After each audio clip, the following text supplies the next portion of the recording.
How to write a effective job application. അതാണ് നമ്മുടെ ഇന്നത്തെ ടോപ്പിക്. നമ്മൾ സോഫ്റ്റ്വെയർ ടെസ്റ്റിംഗ് കോഴ്സ് പഠിച്ചുകൊണ്ടോ വേറെ ഏതെങ്കിലും കോഴ്സ് പഠിച്ചുകൊണ്ട് മാത്രമാവില്ല. നമ്മുടെ അൾട്ടിമേറ്റ് ലക്ഷ്യം എന്താണ്? നമ്മുടെ അൾട്ടിമേറ്റ് ലക്ഷ്യം ഒരു ജോബ്, അതാണ് ഒരു നല്ല സെക്യൂർഡ് ആയിട്ടുള്ള ഒരു IT ജോബാണ് ലക്ഷ്യം. അപ്പോൾ നമുക്ക് അതിന് വേണ്ടത് നമുക്ക് വേണ്ട അറിവുകൾ നമ്മൾ സ്വായത്തമാക്കി കഴിഞ്ഞാൽ നെക്സ്റ്റ് അതിൻ്റെ കാര്യം എന്താണെന്ന് വെച്ചാൽ നമുക്ക് ഒരു ജോബ് ഹണ്ടിങ് ആണ്. അതിന് വേണ്ട ഫസ്റ്റ് സ്റ്റെപ്പ് എന്ന് പറഞ്ഞാൽ നമ്മൾ നല്ലൊരു ജോബ് ആപ്ലിക്കേഷൻ എങ്ങനെ അയക്കാം എന്ന് പഠിക്കാനാണ്.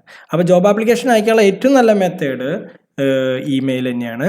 കാരണം 40 വർഷമായിട്ട് ഇപ്പോഴും IT ഇൻഡസ്ട്രിയിൽ നിലനിൽക്കുന്ന ഒരു സിസ്റ്റം എന്ന് പറഞ്ഞാൽ ഇമെയിലിലൂടെ ജോബ് ആപ്ലിക്കേഷൻ ചെയ്യുന്നുള്ളതാണ് ഏറ്റവും നല്ലത്. കാരണം എന്താണെന്ന് വെച്ചാൽ ഇമെയിലിലൂടെ അയക്കുമ്പോൾ അത് HR സിസ്റ്റത്തിനാണെങ്കിൽ അത് സേവ് ചെയ്യാനും അത് റിസീവ് ചെയ്യാനും അത് സ്റ്റോർ ചെയ്യാനും ഒക്കെ സൗകര്യമാണ്. ഏറ്റവും കൂടുതൽ യൂസ് ചെയ്യുന്ന ഒരു സിസ്റ്റവും ഇമെയിൽ സിസ്റ്റം തന്നെയാണ്. നമുക്കത് തന്നെ ഫോളോ ചെയ്യാം. അപ്പോൾ നമുക്ക് ഈ ചാനലിൽ ഇഷ്ടമായ നിങ്ങൾ ഈ ചാനൽ ലൈക്ക് ചെയ്യാനും സബ്സ്ക്രൈബ് ചെയ്യാനും മറക്കരുത്. നല്ല വീഡിയോസ് നിങ്ങളുടെ ഫ്രണ്ട്സിന് ഷെയർ ചെയ്യുകയും ചെയ്യുക. അപ്പോൾ നമുക്ക് ടോപ്പിക്കിലേക്ക് പോവാം. എന്താണ് നമ്മൾ ഒരു ജോബിന് വേണ്ടി ഒരു ജോബ് ആപ്ലിക്കേഷൻ അയക്കുമ്പോൾ ശ്രദ്ധിക്കേണ്ട കാര്യങ്ങൾ? ഫസ്റ്റ് പോയിന്റ് എന്ന് പറഞ്ഞാൽ എന്താണ്? Create A good subject line. നല്ലൊരു സബ്ജക്റ്റ് ലൈൻ നമ്മൾ അയക്കുന്ന ഇമെയിലിൻ്റെ സബ്ജക്റ്റിൽ വെക്കണം. അതായത് ഷോർട്ടായിരിക്കണം, ഗ്രാമാറ്റിക്കലി കറക്റ്റ് ആയിട്ടുള്ള ഒരു സബ്ജക്റ്റ് ലൈൻ ആയിരിക്കണം നമ്മൾ വെക്കേണ്ടത്. അതായത് നമ്മൾ ക്രിയേറ്റ് ചെയ്യുന്ന ഇമെയിലിൻ്റെ ജോബ് ആപ്ലിക്കേഷനിൽ നമ്മളുടെ സബ്ജക്റ്റ് ലൈനാണ് നമ്മൾ ജോബിൻ്റെ എംപ്ലോയർ ആദ്യം കാണുക. ഇമെയിലിൽ കാണുന്ന സബ്ജക്റ്റാണ്. അപ്പോൾ നമ്മളുണ്ടാക്കുന്ന സബ്ജക്റ്റ് വളരെ നല്ലൊരു സബ്ജക്റ്റും ഷോർട്ടും ഗ്രാമാറ്റിക്കലി കറക്റ്റുമായിട്ടുള്ളൊരു സബ്ജക്റ്റ് ഉണ്ടാക്കാൻ എപ്പോഴും ശ്രമിക്കുക. പിന്നെന്താണ്? Do not include any special characters in the subject line. നമ്മൾ സബ്ജക്റ്റ് ലൈനിൽ എന്താണ് സ്പെഷ്യൽ ക്യാരക്ടേഴ്സ് ഇൻക്ലൂഡ് ചെയ്യാതിരിക്കാൻ ശ്രമിക്കുക. സപ്പോസ് സ്റ്റാർ, സ്ലാഷ് അങ്ങനത്തെ സ്പെഷ്യൽ ക്യാരക്ടേഴ്സ് പരമാവധി ഒഴിവാക്കാം. നമുക്ക് വളരെ സിമ്പിളായിട്ട് ഷോർട്ടായിട്ട് ഗ്രാമാറ്റിക്കലി കറക്റ്റ് ആയിട്ടുള്ള സിമ്പിൾ പോയിന്റ് മാത്രം ഉപയോഗിച്ചാൽ മതി. പിന്നീട് എന്താണ്? Get right to the point. നമ്മൾ കൃത്യമായിട്ട് എന്താണോ നമ്മുടെ ആവശ്യം, എന്താണോ നമ്മുടെ ആപ്ലിക്കേഷൻ, എന്ത് പോസ്റ്റിലേക്കാണോ കൃത്യമായിട്ട് അത് എഴുതിയാൽ മതി. വേറെ ഒന്നും ഇതിലേക്ക് വേണ്ട. Direct to the point.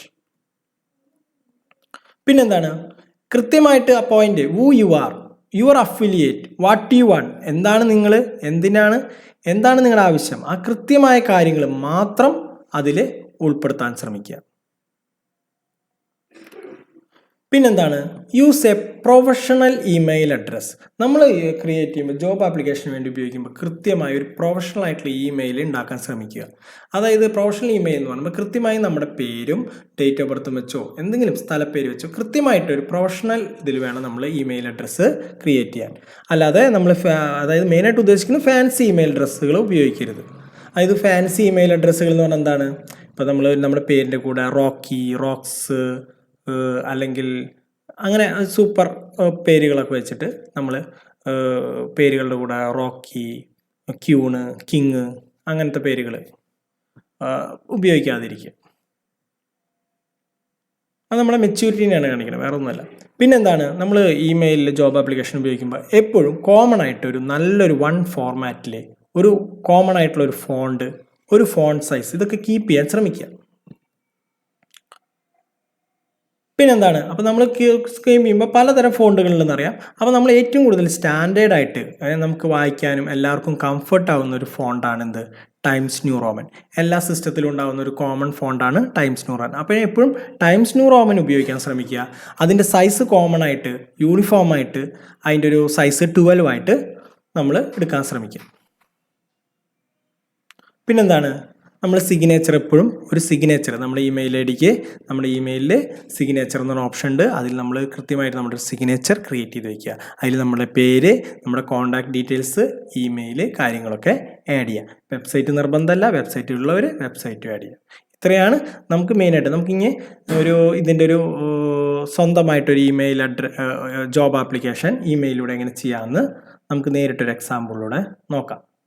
അപ്പോൾ നമുക്ക് ഒരു എക്സാമ്പിൾ നമുക്ക് നോക്കാം. ഫോർ എക്സാമ്പിൾ നമ്മളൊരു സോഫ്റ്റ്വെയർ ടെസ്റ്റിംഗ് എഞ്ചിനീയറിംഗ് എന്നുള്ള ഒരു പോസ്റ്റിലേക്ക് ഒരു കമ്പനിയിലേക്ക് എങ്ങനെ ഒരു ജോബ് ആപ്ലിക്കേഷൻ അയക്കാൻ നോക്കാം. അപ്പോൾ നമുക്ക് അതിൻ്റെ സബ്ജക്റ്റ് ലൈൻ എന്താണ് കൊടുക്കാൻ പറ്റുക?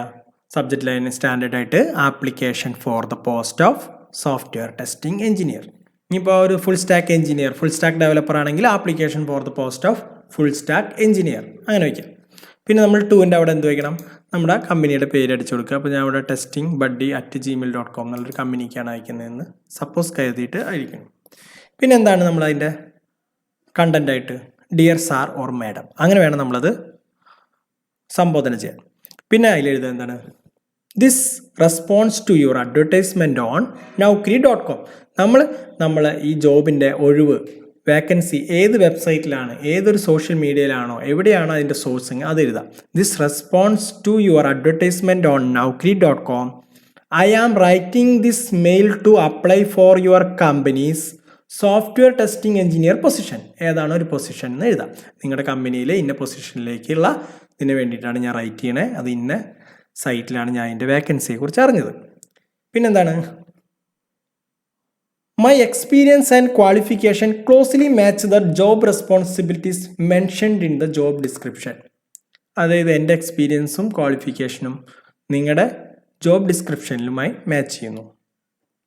I am a BTech graduate. പിന്നെ നമ്മുടെ ക്വാളിഫിക്കേഷനാണ് പറയുന്നത്. I am a BTech graduate with specialization in computer science with 3 years of experience as a software testing engineer in XYZ company. ഏത് കമ്പനിയാണെങ്കിൽ ആ കമ്പനിയിൽ. ഓക്കെ. പിന്നെ നമ്മളെന്താണ്?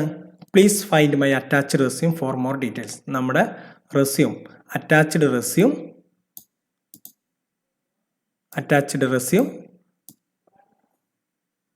അയച്ച ഇതിലൂടെ അറ്റാച്ച് ചെയ്ത കാര്യം പറയണം. പിന്നെ എന്താണ്? അവസാനം നമ്മൾ I look forward to hearing from you. അതൊരു ഭംഗി വാക്കായി പറഞ്ഞു വെച്ച് നമ്മൾ എന്ത് വയ്ക്കണം? ഇതാണ് ഏറ്റവും ഇമ്പോർട്ടൻ്റ് ഉള്ളതെങ്കിൽ റിഗാർഡ്സ് വയ്ക്കുക, യുവർ നെയിം, മൊബൈൽ നമ്പർ. ഇത്രയും കാര്യങ്ങളാണ് വേണ്ടത്. അപ്പോൾ ഏറ്റവും ശ്രദ്ധിക്കേണ്ടത് സബ്ജക്റ്റ് ലൈൻ സിമ്പിളായിരിക്കണം.